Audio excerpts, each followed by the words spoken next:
Sir ये आज क्या कार्रवाई हुई और चेन्नई कोर्ट में जो पिछला ऑर्डर था उसमें कितना मुद्रामद हो चुका है? सर आज दो एप्लीकेशनें लगी थी, एक बच्ची का 164 रिकॉर्ड करने के लिए और दूसरा कि मुलजिम की जो विक्टिम है उससे मुलाकात कराई जाए।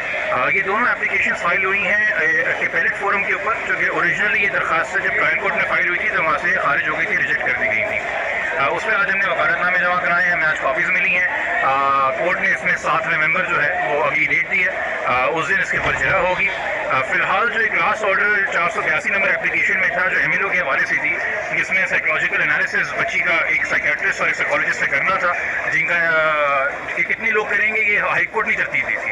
हाई कोर्ट ने बताया था सेक्रेटरी को कि आप एक साइकोलॉजिस्ट, एक साइकियाट्रिस्ट, जिनका बच्चों की एग्जामिनेशन में तजुर्बा हो, उनसे एग्जामिनेशन करवाइए और 2 हफ्ते में रिपोर्ट जमा करवाइए। 13 अक्टूबर को जो है वो हेल्थ सेक्रेटरी ने इसका नोटिफिकेशन निकाला जो कि पब्लिक डॉक्यूमेंट है, और मुझे जो मालूमात मौसूल हुई चाइल्ड प्रोटेक्शन सेंटर से कि मंडे 17 अक्टूबर से गालिबन बच्ची से वो मुलाकातें शुरू हुई हैं और वो एग्जामिनेशन हुआ है। अब जो भी बच्ची और साइकियाट्रिस्ट साइकोलॉजिस्ट के बीच में बात है वो आपको पता है कि वो एथिक्स नहीं है उस प्रोफेशन के, कि वो कॉन्फिडेंशियल और वो उनकी रिपोर्ट के अंदर आएगा। ये ज़रूर है कि वालिदैन से इस हद तक रब्ता ज़रूर किया गया है कि जो एक फैमिली हिस्ट्री है, क्योंकि अगर आप एक बच्चे को एग्जामिन कर रहे हैं, खासतौर पर 14 साल की बच्ची को एग्जामिन कर रहे हैं, तो साइकियाट्रिस्ट और साइकोलॉजिस्ट कुछ चीज़ें जो बच्ची के बचपन के हवाले से, घर के माहौल के हवाले से, वालिदैन की अपनी हेल्थ के हवाले से, मेंटल फिजिकल के हवाले से जानना चाहते हैं, उस हवाले से उन्होंने राब्ते किए और जो जो सवाल हमसे पूछे थे वो हमने उनको जवाब जमा करा दिए। अच्छा ये बताइए कि जो मुलाकात रिसेंटली हुई थी जी, तो उसमें आपको इन्फॉर्मेशन ज़ाहिर मिली होगी, आप काउंसलर आपके क्या इन्फॉर्मेशन क्या है बच्ची की इस वक्त, क्या मेंटली क्या हो? देखिए जहन में रखें कि वालिदैन 5-6 महीने के बाद बच्ची से मिले हैं और उनके लिए तो खुशी का इजहार था, इत्मीनान का इजहार था कि उन्होंने अपनी बच्ची को जिंदा पाया, अपनी आगोश में पाया।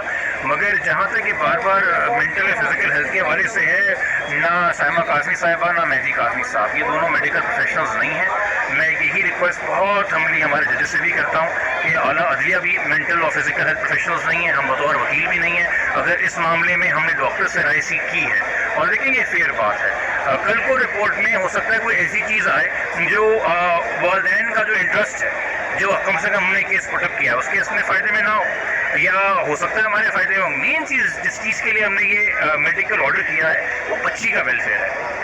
दे आर नॉट मेंटल एक्सपर्ट्स। अगर कोई चीज़ें हैं जो बच्ची की सेहत डिस्टर्ब कर रही हैं फिजिकली या मेंटली, डॉक्टर उसका एनालिसिस करके कोर्ट को जमा कराएंगे और कोर्ट अपनी जुरिसडिक्शन में लोको पेरेंट्स एज पेरेंट्स जो एक्ट करता है कोर्ट, तो उसमें बेहतर फैसला करेगा। बट फिलहाल वालिदैन खुशी है कि एक वो मुलाकात हुई है और उसके बाद हम देखेंगे बच्ची की एजुकेशन में क्या होगा। बच्ची की एजुकेशन देखिए, वहाँ पे चाइल्ड प्रोटेक्शन सेंटर में, किसी भी चाइल्ड प्रोटेक्शन सेंटर में सिटी के अंदर कोई स्कूल तो नहीं है और वहाँ पे ऐसी कोई फैसिलिटीज़ भी नहीं है कि वहाँ पे कोई टीचर्स या ट्यूशन्स वगैरह आते हों। आपको पता होगा कि बच्ची मुस्तकबिल में तालीम के बारे में क्या सोचती है। ये क्वेरी भी पुटअप की गई थी डॉक्टर्स को जिन्होंने बच्ची को एग्जामिन करना है कि बच्ची अपने वेलफेयर के बारे में क्या सोचती है, अपनी मुबैना शादी के बारे में क्या सोचती है, अपनी मुस्तकबिल की तालीम के बारे में क्या सोचती है, ख़ानदान से वापस मिलने के बारे में क्या सोचती है। इन तमाम तर चीज़ों के ऊपर जवाब इकट्ठा करना है डॉक्टर्स ने बताना है कोर्ट को, और कोर्ट फिर अकॉर्डिंगली फैसला करेगी। हमारी तो ख्वाहिश यही है कि बच्ची पढ़े लिखे कॉलेज जाए, यूनिवर्सिटी जाए और दोबारा कस्टडी आए। बट देन अगेन हमने अगर इतना इंटरेस्ट ऑफ जस्टिस बच्ची का मेडिकल एग्जामिनेशन सीख किया है तो फिर हम सबमिट करना चाहते हैं उस एग्जामिनेशन में और कोर्ट के सामने। अगर उसमें कोई इख्तलाफ हमें होता है, जैसे पहले बच्ची का केमिलो हुआ था, हमने चैलेंज किया था, तो चैलेंज अपील करने का right as per court of law है। बट कोई चीज़ अभी आई नहीं है, उसके ऊपर पहले से तबसरा करके हम उसको मुतनाज़ा नहीं बनाना चाहते, वो फिर बात नहीं।